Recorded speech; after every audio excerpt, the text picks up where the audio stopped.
Now, though Australian companies were not hit with the size of tariffs that others in Europe, Canada and China were, the 10% general tariff could have collected up to $1.4 billion from Australians. That's according to EY Australia. Now, on Friday, ahead of this ruling, coincidentally, I spoke with CNN's news anchor and business editor-at-large, Richard Quest, and I did ask him whether Trump ultimately will be seen as being an agent for change. Hang on a second.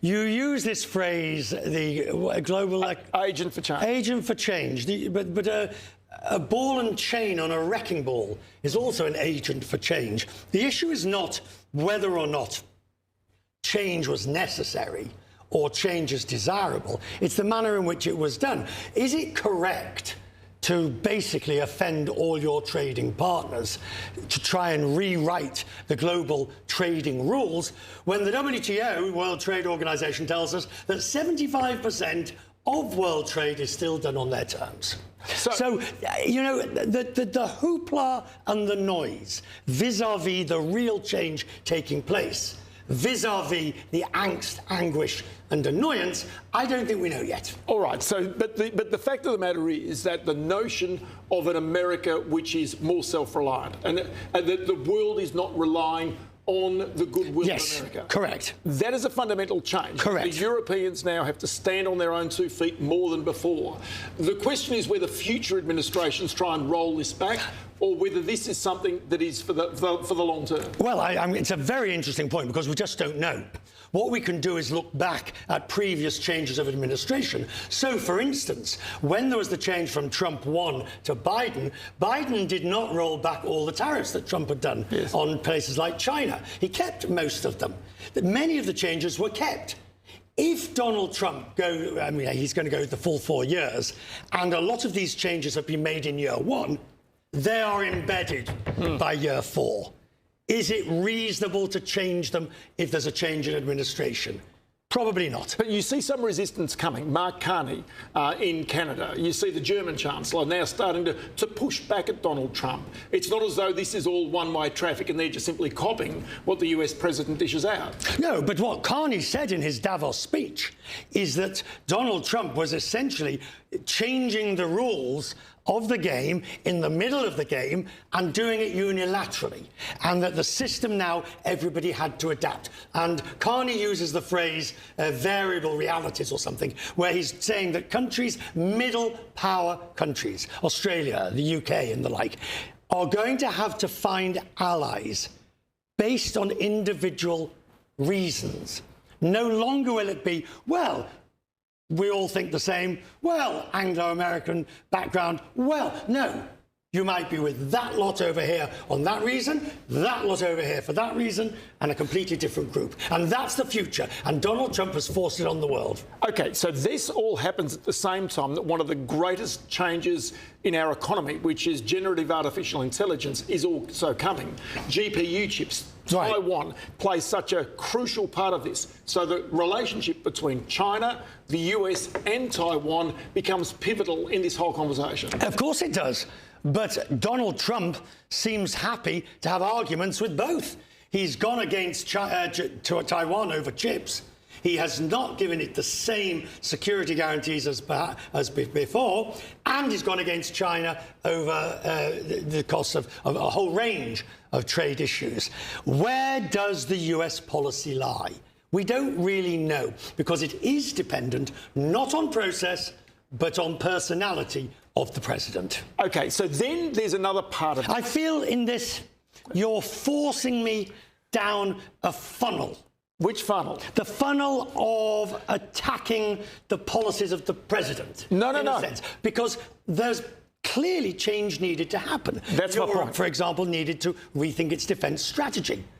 But do you need, never mind throw the baby out with the bathwater, do you need to demolish the bathroom and rip out the plumbing at the same time? But it would be fair to say that tax policy, energy policy, industrial relations policy in the United States is more pro-growth now. There is productivity gains there that there is not, say, for example, in a country such as Australia.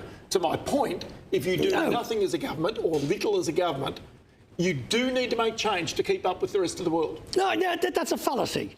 And I'll tell you why. Because, yes, if you go hell for leather for growth, if you start getting rid of established science, if you start changing the climate rules as they did, as you'll know, just 2 weeks ago, you will get more growth. I promise you, Ross, it's not difficult to get growth. You can put the economy on steroids very easily, but there will be a cost. It will be an environmental cost. It will be a labour standards cost. It will have a cost. Everything has a cost, of course. This is the issue. But the question is about whether countries such as Australia, as you say, need to pick their allies and pick their fights. But the fact of the matter is, countries themselves need to find their productivity. They need to find industry. They need to make that industry. Oh, yeah, but everybody can agree with that. That's a truism. What they have to do is they have to do all of that within the framework of ensuring that you don't destroy the planet at the same time, within the framework of good-paying jobs.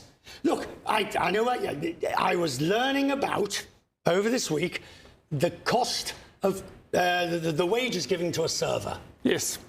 Which, of course, in New York would be minimum wage, and it would be tips, if that. Here it's $35 an hour, double or whatever it is on holiday. The average wage in Australia now over $100,000, which, give or take, is the best part of $66,000 US.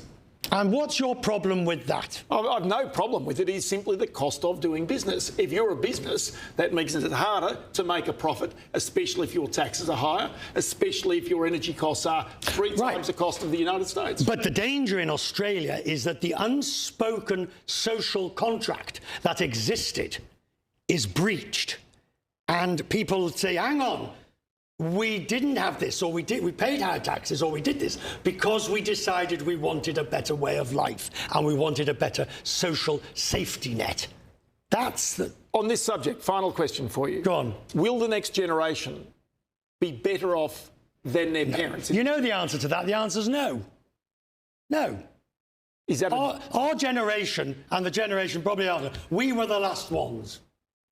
We were probably the... Look, it's a mass generalisation, and you know. I recognise. And the whole audience is throwing things at the screen. But the probable reality is that the next generation, because of inflation, because of the cost of housing and all these other reasons, because of AI, that'll put people out of jobs, no, we've seen the best of it to a large extent. All right. Now, apart from doing business economics for CNN, you also travel.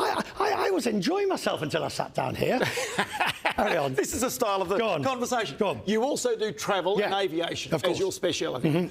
Qantas has its new Operation Sunrise coming in, direct flights from Sydney, Melbourne to New York or to London. Correct. Would you fly on those flights? Yes, why not? I know the argument that you are all going to say is, oh no, I don't want to be stuck on a metal tube for 19 hours. Oh no, I want to get out of the street. I guarantee you, I think that right. When business travellers come to make the choice, do you want to do it in 19 hours and get it over and done with, or do you want to do it in 35 hours or 27 hours? I know where the answer will be. The Perth non-stop shows it.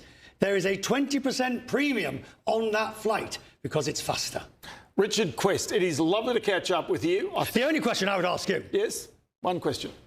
I suspect you and I will be on that first flight in some shape or form. I would hope so. I think that's inevitable. Would you take that first flight if it was at the back in economy? And with that, we thank you for your company. Yes, thanks so much.